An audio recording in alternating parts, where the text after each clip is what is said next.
Hi, இன்னைக்கு வீடியோவில் ஒரு இயரிங் தான் செய்ய போகிறேன். இதுக்கு வந்து 2 விதமான கலர் பேப்பர் எடுத்து இது ஒன்றையும் இந்த மாதிரி ஸ்டிக் பண்ணிக்கலாம். இந்த மாதிரி டூல் வந்து கடையில் கிடைக்கும். இது கூலிங் பேப்பர் அந்த கிட்லேயே இருக்கும். இதில் எடுத்து இந்த மாதிரி உள்ள வெட்டி ரொட்டேட் பண்ணும்போது நமக்கு இந்த மாதிரி வரியான டிசைன்ஸ் கிடைக்கும். இந்த மாதிரி செஞ்சு எடுத்துகிட்ட பிறகு இந்த டிசைன்ஸை இந்த ஃபெவிகால் பாட்டில் இல்லை உங்களுக்கு எந்த அளவுக்கு ரவுண்ட் வேணுமோ அந்த ஷேப்பில் நீங்கள் உருட்டி எடுத்துக்கோங்க. இந்த மாதிரி எடுத்ததுக்கப்புறம் உள்ள ஒரு கலர் வெளியே ஒரு கலர், அது டபுள் கலர் இருக்கும். இந்த மாதிரி மேலே நம்ம ப்ரெஸ் பண்ணி விட்டால் நம்மளுக்கு ஓவல் ஷேப்பில் கிடைக்கும். இதுதான் பேஸ் ரிங்கு. இப்போ இதுக்கு மேலே நான் இந்த ரவுண்ட் வந்து நேற்று சொல்லி கொடுத்த மாதிரி ரவுண்டாக உருட்டிட்டு அதை மேலே ப்ரெஸ் பண்ணால் பெட்டல் ஷேப்பில் நமக்கு கிடைக்கும். இதை தான் மேலே வந்து நான் இங்கே ஒட்ட போகிறேன் ஸ்டட்டு மாதிரி. ஸோ இந்த மாதிரி ரெடி பண்ணிவிட்டேன். ஸ்டட்டுக்கு வந்து இந்த மாதிரி ரெடி பண்ணிட்ட பிறகு பின்னாடியும் அந்த பேஸை ஒட்டிட்டேன்.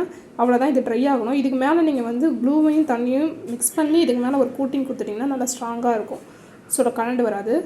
இந்த மாடலே வந்து ஹூக் டைப்பில் வேணும்னா ரிங்கு வச்சு மேலே ஹூக் மாட்டிக்கோங்க, அதுவும் நல்லாயிருக்கும். ஸோ இதே மாதிரி இன்னும் நிறைய வீடியோ பார்க்க என்னோட சேனல் சப்ஸ்கிரைப் பண்ணிக்கோங்க. அதே மாதிரி இந்த வீடியோக்கு ஒரு லைக் போட்டுக்கோங்க. கண்டிப்பாக இதை ட்ரை பண்ணி பாருங்கள். ரொம்ப ஈஸியான மெத்தட்.